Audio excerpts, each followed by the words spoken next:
Trump's 2026 budget would absolutely gut Section 8, cutting $33 billion from HUD and replacing rental support with underfunded state-run programs. This could leave millions of families without housing. Today, we're diving into Trump's budget proposal, the deep cuts to housing assistance, and how the House just responded with the one big beautiful bill that takes a very different approach. Let's dive in. Hey guys, I'm Evan Holiday. I've developed over 2,300 units of affordable and mixed income housing, totaling over $500 million in development. And this includes developments with Section 8 and project-based vouchers and Housing Choice Vouchers utilized. Before we start, I put a ton of time and effort into making this video today, so it means so much to me if you hit the like and subscribe button. First, what's in Trump's proposed 2026 budget? The short version, it's a massive rollback on housing assistance to the tune of $26.7 billion. And in it, HUD would face a cut of 43%. That is $33 billion cut from HUD. It also removes tools like the Community Development Block Grant, the Home Grant, and the Pro Grant, all grants that go towards creating and financing more affordable housing. In fact, Trump's proposal would eliminate federal Section 8 program as we know it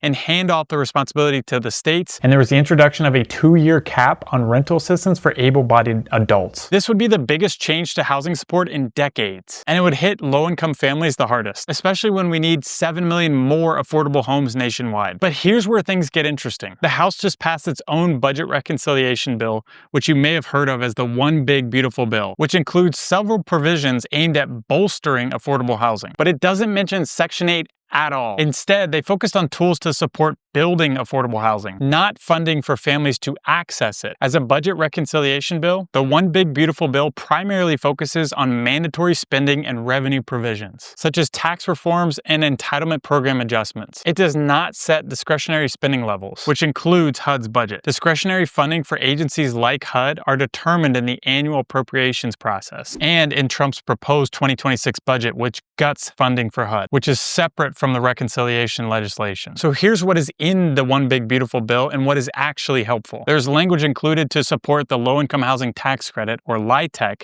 and expanding that program, including provisions for up to a 30% basis boost for any developments inside of Native American or rural land. So this 30% boost basically means you get 30% more tax credits or public funding to help pay for the development. Targeted help for extremely low-income households. Restoration of the 12.5% increase on the 9% tax credit from years 2026 to 2029, potentially financing an additional 34,200 affordable rental homes, with projects with at least 20% of the units set aside for families making 30% area median income or less. So that in Nashville, for example, is anywhere from like 20 to 30,000 as a family or less. These developments are eligible for a 50% basis boost, an increase in eligibility, so 50% more public funding assistance, which ultimately enhances the financial feasibility of more projects. And this all ties to the Affordable Housing Credit Improvement Act. This is a bill that has bipartisan support in both the House and the Senate and aims to strengthen the low-income housing tax credit. And these are all great provisions centered around the low-income housing tax credit because this is one of the tried and true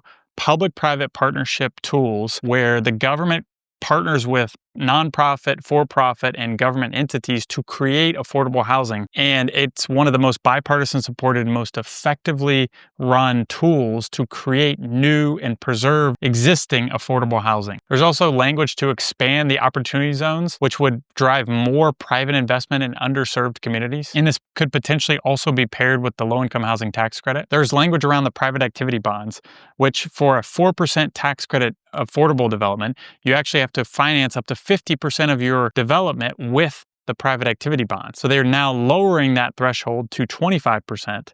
And these are a limited resource. The bonds are a limited resource and get allocated to each state. So they're basically cutting in half the requirement for bonds, which could substantially increase the amount of units. This is estimated to finance 468,400 new affordable rental homes over the next 10 years. This could be one of the biggest lines in the whole bill for affordable housing. Together, these provisions amount to a $14.1 billion investment in the housing credit and will finance 527,700 affordable rental homes over the next 10 years, according to Novogradac. But not everything in the bill is a win. The bill also eliminates several important important energy efficiency tax credits, the same ones that help make affordable housing more sustainable and help lower energy bills for the residents. We're talking about things like the 45L Energy Efficiency Home Credit, which gives developers up to $5,000 per unit to build a more energy efficient home, and the 179D Commercial Building Deduction, which encourages energy efficiency, HVAC, lighting, and insulation throughout new builds. Without these tools, it becomes harder for developers to invest in energy efficient practice in their buildings. And that means higher long-term operating costs for both the property owners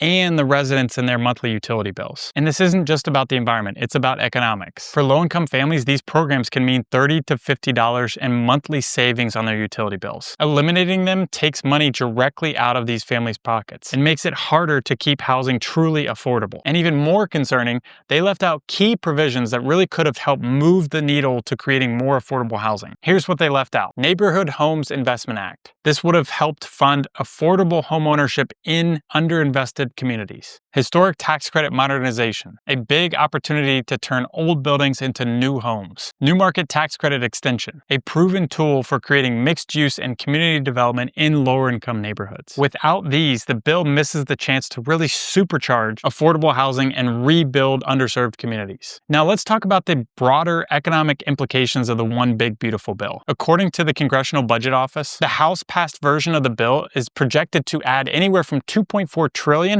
to $5 trillion to the national debt over the next decade. This significant increase in federal borrowing is expected to put upward pressure on treasury yields, leading to higher interest rates across the entire economy. So this goes for your single-family house all the way to large commercial properties. And for affordable housing developers, this means the cost of borrowing for the next project could go up substantially, potentially making many developments financially unfeasible. And housing development is highly dependent on interest rates because in most developments, the majority of your capital stack, or like how you finance your deals, is made up of debt. So the higher the interest rate, the less you can borrow to help pay for the development. In essence, while this bill aims to bolster affordable housing through tax credits and incentives, the accompanying rise in the national debt and interest rates could inadvertently hinder the very developments it seeks to promote. So what's next? Over in the Senate, things are still in motion. Committees are releasing their pieces of the reconciliation bill this week, but the Senate Finance Committee, which controls key components like the low-income housing tax credit, the energy tax credits, and Medicaid changes, is expected to release its draft last. There's already pushback brewing. Several senators have already raised strong opposition to raising the national debt. And since the House version of the bill could raise the debt anywhere from $2.4 trillion to $5 trillion, we can expect some major changes when it hits the Senate floor. And this will likely happen in the last week of June,